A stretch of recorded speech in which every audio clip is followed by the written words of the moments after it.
उनके म्यूजिक की शानदार प्रस्तुति। ससुरारी में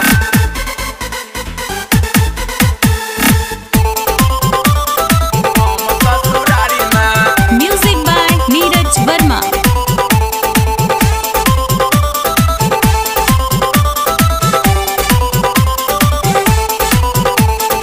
बहुते पिटेलों भैया हम ससुरारी में, बहुते पिटेलों भैया हम ससुरारी में। सौस धेने छलाठी सर मारे फराठी, सौस धेने छलाठी सर मारे फराठी। हम कतबो नुकाए चलों जाको बाड़ी में, बहुते पिटेलों भैया हम ससुरारी में। ए हो बहुते पिटेलों भैया हम ससुरारी में।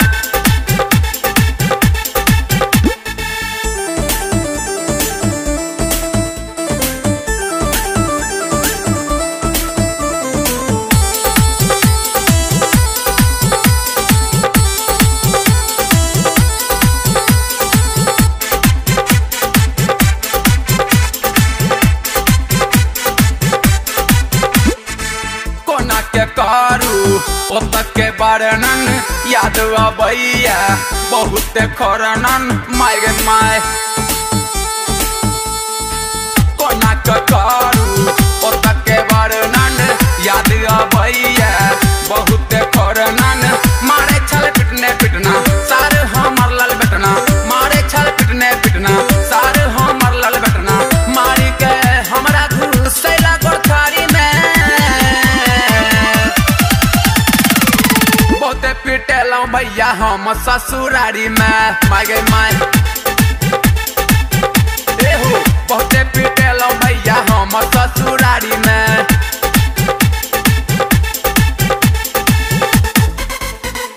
हम ससुरारी में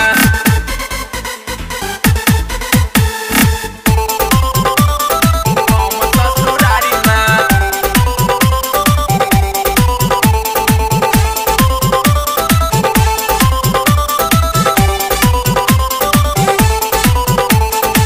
ससुरा हमर बड़ा कसैया थर थर डरे सब कपैया।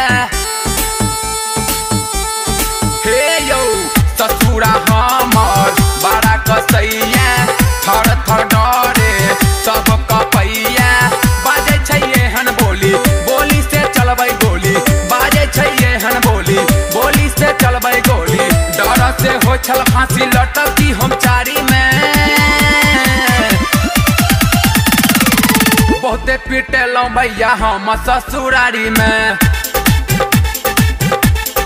ए हो बड़ा पिटेलों भैया हम ससुरारी में।